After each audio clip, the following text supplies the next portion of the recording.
In this video, I want to share with you a tool I built for myself in n8n that I use basically every single day. It's just a bunch of AI agents, but each AI agent has different LLM model attached, and I can access those AI agents or automations from anywhere in the world. So this is what it looks like in my browser, and I have that drop-down menu that I can use, and I can choose here any model I want to currently use. For example, GPT, Claude, Gemini, DeepSeek, QN, Perplexity. You can configure as many as you want. And we will use Openrouter for that, which has access to loads and loads of different LLMs, you will see shortly. So if I choose Gemini Flash, let's say, I can ask a question here.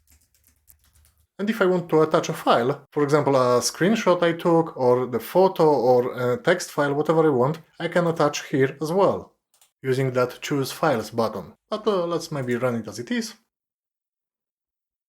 And we can see we get the answer in no time. And I can access that web page from any PC, laptop, phone, or even from my TV. And no, I'm not joking, here it is. It's me accessing my AI agents from my TV. But that means I always have access to that automation from any device I want. And we will build all of that today from scratch. If you look at the actual automation running in the background, it might look a little bit complicated, but what it really is just a single AI agent that I copied 8 times and I just changed the LLM model. And you will see shortly what I mean. It's very basic automation, believe me, and you don't need any previous experience to follow this video. You can start building it right now with me. But anyways, first we need that n8n platform, yes? And if you don't have your own n8n yet, then there are multiple options you can choose from. You can even self-host your n8n platform on your laptop or PC, but and we had a video about it, but then attaching a domain might be a little bit challenging because you need something called like ngrok or Cloudflare tunnel to make it working. What you can use instead, you can use for example AWS platform, where you can run a server for free for 6 months or even longer if you include credits.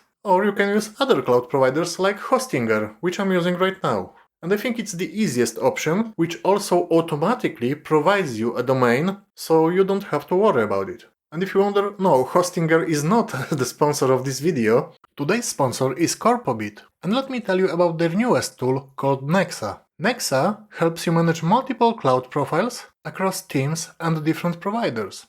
Maybe that's how you run your n8n service. Maybe you run it in AWS and let's say Azure. Then you can use Nexa as your one centralized system to manage multiple cloud providers and various Kubernetes clusters from a single place. Nexa simplifies how you manage your credentials, SSO profiles, permissions and workflows across AWS, Azure, Google Cloud, and any Kubernetes clusters you might have. It does all of that in one secure hub, and it's super easy to install and configure.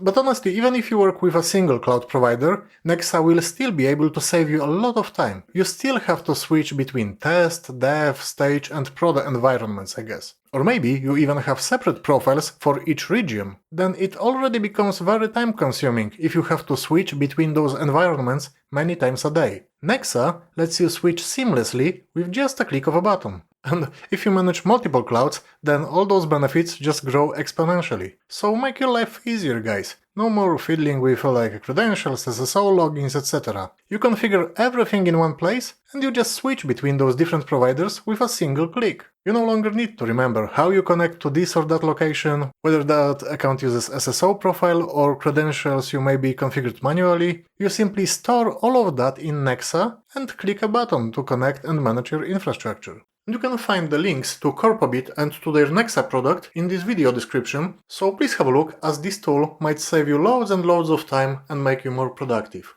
But let's go back to our setup with Hostinger then. Hostinger has recently become a very popular option for self-hosting n8n because they offer a VPS that comes pre-configured with everything you need to start creating your automations. Just go to hostinger.com/automationavenue and it will take you directly to the landing page for that self-hosted n8n virtual private server. You simply scroll down a little bit and you will see all available VPS plans. This is where you choose the size of your server.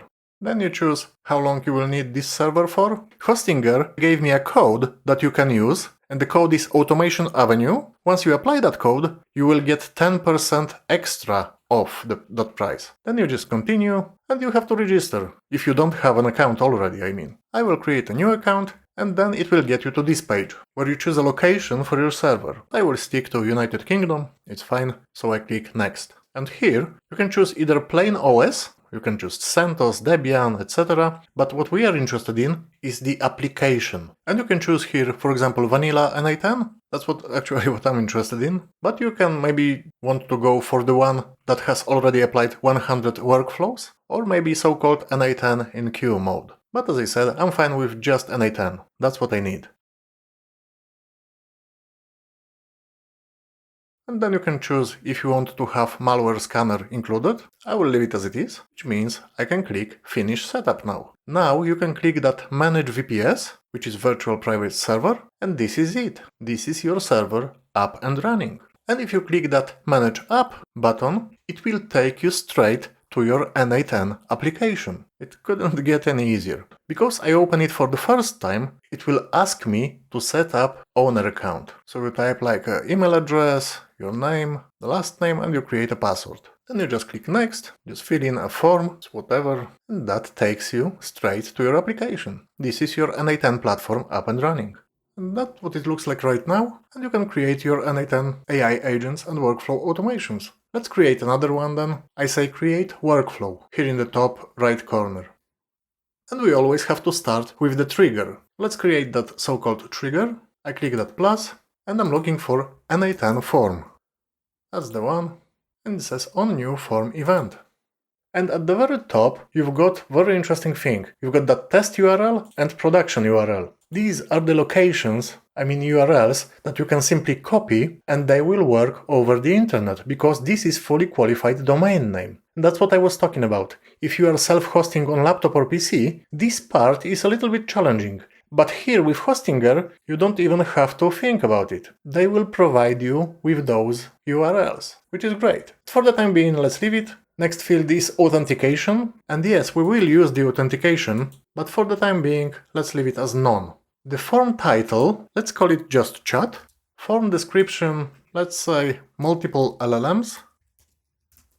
And form elements, let's add some elements. Don't worry if you don't know what it is about. You will see shortly what we are doing here. Let's just add that form element, and I will say LLM to use. Element type, I want drop down. And for the time being, let's call it just GPT, maybe. Or GPT 4.1 I think I had in original form. And I will make it required field. We have to choose this. And what we can do now, we can test that URL. Let's check that test URL maybe. I can click here, it will copy that long URL. It says form URL copied. I will open new tab and I will just paste it. It will now not work because it says form triggering isn't listening yet. But if we go back and if we say execute step, you can now see it listening. And in fact, you don't even have to open in new tab. It's basically just displayed here in a new window. If it's not displayed, you have to search for like a little warning that a pop-up window was blocked or something like that. You have to allow n8n to display those pop-up windows, alright? And this is basically this form we are working on. The form title is chat, the form description is multiple LLMs, the form element, first form element, we only have one so far, is called LLM to use, and in the drop-down menu we've got this GPT 4.1. Now I can submit that form, and look at that, node executed successfully. We can close it now. And yes, let's pin it. It says you can pin this output instead of waiting for a test event. Let's pin it. This output simply will be saved temporarily here. Or you know what, maybe not yet, because we want to add some more elements. We've got that form element LLM to use. That will let us choose GPT 4.1, for example, but we also need a field for our instruction for that GPT-4. So I will add another form element here. I will call it instruction for LLM. Element type, this time it can be text, where I can ask my LLM some questions or provide some instructions, yes. And in the placeholder, I will just say type here. And I will also make it required field. So now, if I go, I will copy that test URL. I will execute this step now. It's listening again. If I open it in a new window, paste it and go, we can see now we have a new option. First one is that LLM to use, where I can choose my GPT-4.1, and we've got that new field where I can type my instruction, like what is n8n for, I don't know. If I submit it now, it says form submitted, and if we go back to our automation, already disappeared, but it was saying it was submitted successfully. But in our form, we also had the field where we could attach file, yes? So I will add yet another form element, and I will say attach file. Element type, I will choose file. I will let multiple files to be attached, that's not a problem. Maybe sometimes I want to ask AI question about multiple files, not about a single file. And here you can filter what type of files you want to accept. Only JPEGs, only PNG, maybe only TXT, let's say. But if you leave it clear, it will simply accept all file types. But I will not make this field required. Not always my question to my LLM model is about a picture or snapshot or something that I attach, yes? Maybe I have a simple question like what is 2 plus 2, yes? Then I will send it with no picture or file attached. So we leave it not required, and we also can change here respond when the workflow finishes.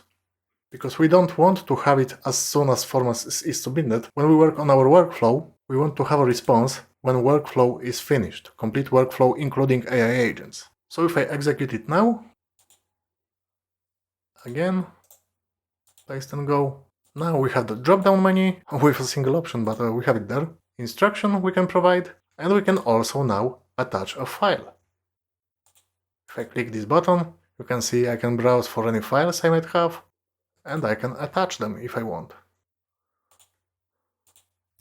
What is 2 plus 2, let's say. I will not attach the file at this stage, and I will submit it. If I go back, it says node executed successfully. And now we can pin it. I will pin it so it will be saved, because that's all we need really. There is one more thing we can change. In this chat you can see form automated with n8n. If you want to get rid of this, let's go back here, and in options you can add that append n8n automation, attribution, and you can see it's enabled by default. If I disable it, it will display this form with no attribution, which is this form automated with n8n. But that's, it's not really important. Anyways, we can now go back to Canvas. This form element is now completed, at least for the time being. Now we can add our AI agent. I click that little plus, I say AI, and I say AI agent. And on the left, you can see what comes to the AI agent from the previous node, from this n8n form. You can see all of our fields: LLM to use, GPT-4.1, instruction for LLM, attach file. Currently there is no file attached, but they are basically all the elements that we had in our form. And the middle section is for our AI agent, what it has to do with that stuff on the left. So I say source for prompt, I use that drop-down menu and I change it to define below. And here in this window, I just say, it's very basic, it will be user message, and I will just drag this field, instruction for LLM. This is what I said, what is 2 plus 2, yes? This is my question to my LLM model, to my AI agent that will use LLM model. So I simply drag this field here. User message is whatever is in this field, instruction for LLM. And then user file, and maybe let's add optional, because you will not always have user file, and user file will be here in this attach file field. Currently there is no file, but it doesn't matter. I simply drag this field. Whenever there is a file, AI agent will know about it and will be able to read it. And that's it, it can be as simple as it is, just these two fields, user message, user file optional. Now we click that add option and we choose system message. System message tells our AI agent what is its role and what is it supposed to do with all that stuff that comes from the user. It starts with you are helpful assistant, but maybe let me clear that and I will copy paste my message because it's pretty long. I will paste it here. And it says you are a helpful assistant that analyzes documents and answers questions about them. No, that's not correct, sorry. That responds to user messages, maybe. You can fiddle with that system message, whatever, suits you best. Maybe you have specific instructions for the AI, so you can change it to whatever you want. So we are a helpful assistant that responds to user messages. When a user submits a file, carefully review its content and provide summary, direct answers, relevance. I will add also, please note, the file is optional, so if there is no file, then just respond to what is in user message. Field. That's it. This is it, but now we have to attach chat model. This is the most important bit, yes? Our AI agent is dumb if it doesn't have any chat model attached, like a large language model, yes? We click this little plus, or, you can choose it here, but if you are here, on this page, you can also click just here, this little plus, next to chat model. Takes you to the same choice of models. And you can choose like Anthropic, like specific ones, Google Gemini, DeepSeek, but I would highly recommend to go to that Openrouter chat model instead, because this Openrouter will give you access to all LLMs, even to the ones that you've never heard of, like Kimi, PH, Mistral, really good one, Minimax, loads, like Llama, from Meta. You've got loads and loads. Google Gemini, look at that. How many of them just from Google. But to have access to Openrouter API, you first need to create an account with Openrouter. I already have an account with Openrouter, so if you don't have one yet, you simply sign up to openrouter.ai. And then, once you are on that website, you can see all the models available, and there are some models that are free of charge, and you can use it straight away. But if you want to access all models, then you have to add some credits to your account. As you can see, I still have $14, and I can add more credits if I want. And once you add some credits, even like $5 or whatever, then you will get access to all LLM models. And this is a real beauty, because you can access them all from one single place. And then you can go to API keys, and I've got a key, but I can create also a new key. By default you will have no key, yes? Then you create a new key, you call it like a n8n new key maybe. You can set credit limit, maybe $3, and once this limit is reached, this key stops working. And you just create it. And this is my API key that I can now copy. It's copied. I go back to my n8n, and what I can do now, in these credentials, I can create a new credential. You can ignore this one, this is my current API key, but you will have no keys at all, yes? So you have to click that create new credential. And now I just call it n8n new key, maybe with underscores, and I will paste my key. And I save it. Connection tested successfully, which means my API key works as expected.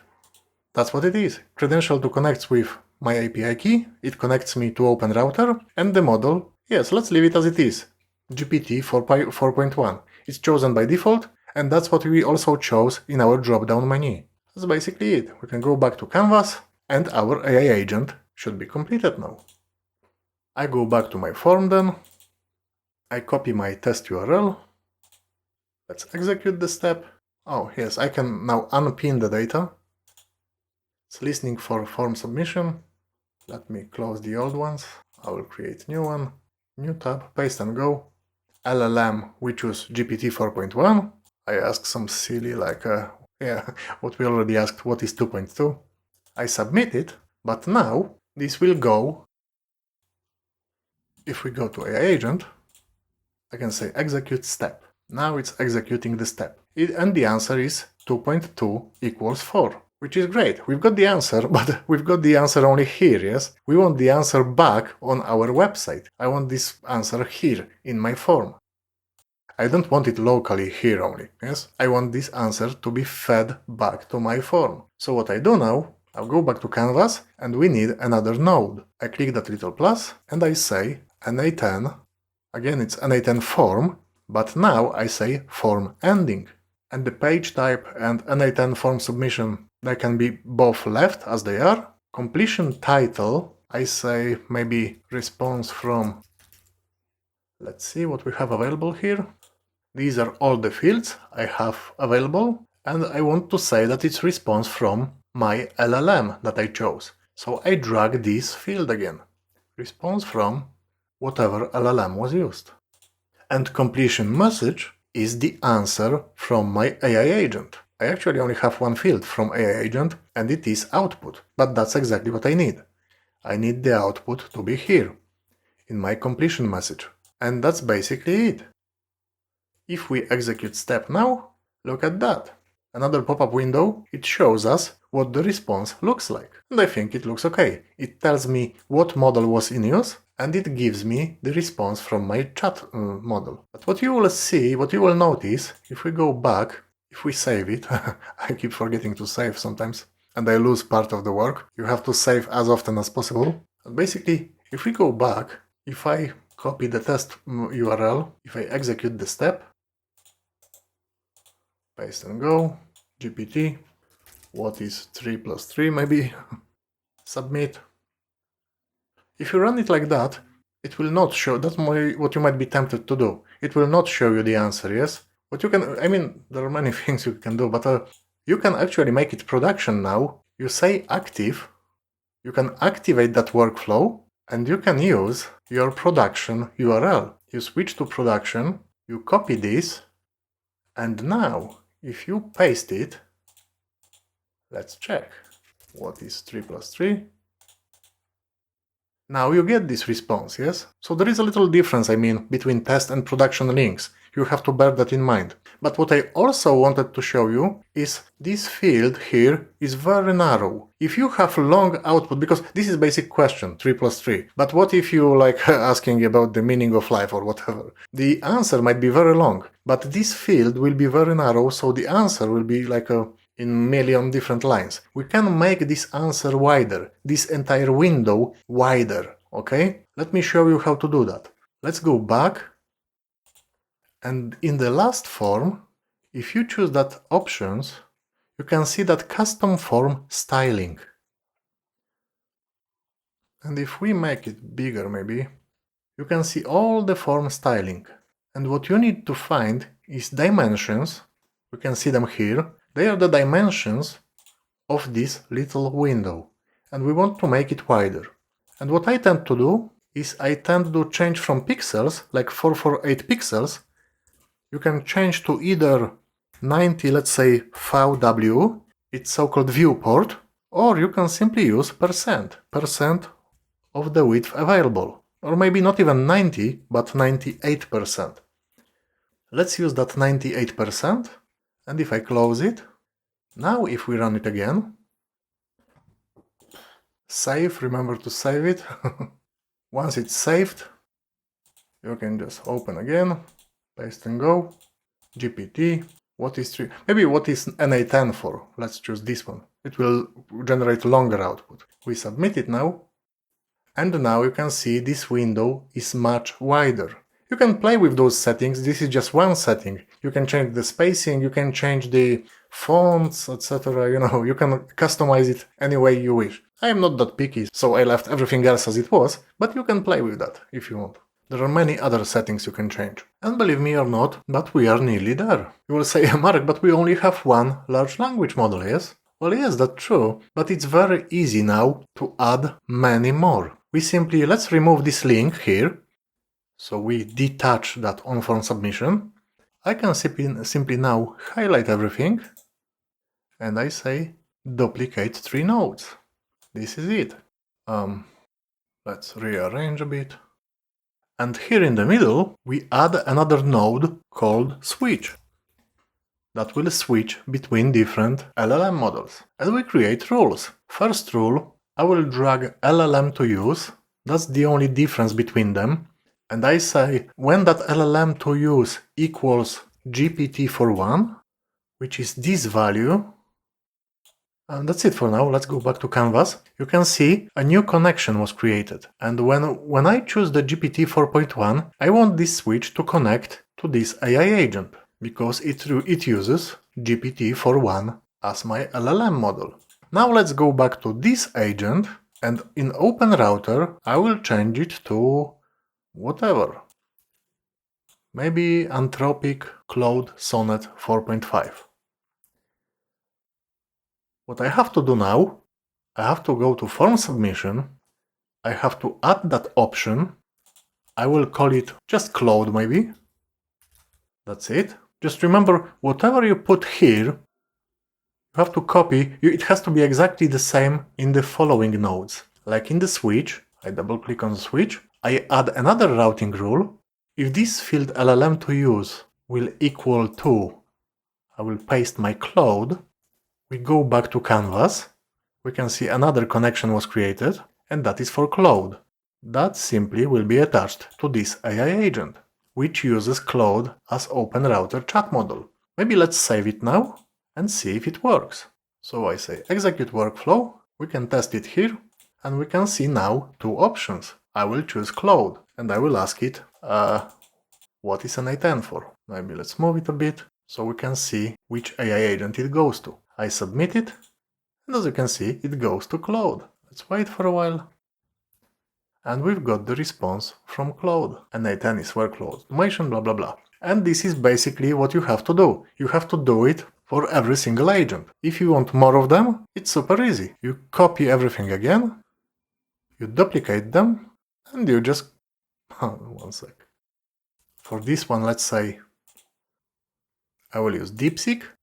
So I go back, starting from the form submission. I need to add another field option. I will call it DeepSeek. Let's copy it. And on the switch, it has to be under the same name. I just add another routing rule. When LLM to use will equal to DeepSeek, then I will attach it to this AI agent. Save. Don't forget to save, because it won't work if you don't save. And now let's execute the workflow. We've got now DeepSeek. What is n8n for? Submit. And oh, you can see, yeah, it uses DeepSeek now. Let's wait for the answer. And that's response from DeepSeek. So it's a great tool to test many different LLM models. You can attach as many LLMs as you want to this switch. Just remember that on form submission and on the switch they have to be under the same name, so that switch understands what is coming, yes? The last thing you should think of is to add authentication, because this URL, for example, like you can see it here. I mean, I will remove that entire automation, this is just for testing. But if you overlooked somebody else's URL, you could simply start using it, yes? Because there is no authentication at all. So let's start using authentication. I already have like a basic auth I created, but in your case, you will have no authentication method. So you have to go back all the way to all the projects, and you don't create workflow, you create credential. And you create basic auth. Say continue. You can call it whatever, my auth, my authentication. And let's say my user will be Marek, and my password, whatever you want your password to be. I save this my auth. Now I can go back to the workflows, to my new workflow, to the form. And for basic auth, I choose that credential that I have just created. I called it my auth. It only supports basic authentication for now. Maybe it will change in the future. But if you create complicated username and password, I think it's good enough, you know. Yeah, so now, if we go back to production, if we save it first, yes. I mean, let me copy the production URL. So if I open it, now it will ask me for my credentials. It was Marek, and the password was whatever you configured it to. It's a simple authentication to get to your web page. Hope that makes sense. If you want to learn more about n8n, AI agents and automations, please have a look at the Automation Avenue platform, where we have now a section that is dedicated just for that topic. You will learn all you need to start working with n8n and maybe even start creating automations as your side hustle and making some extra money. I hope that video was helpful, and thank you for watching.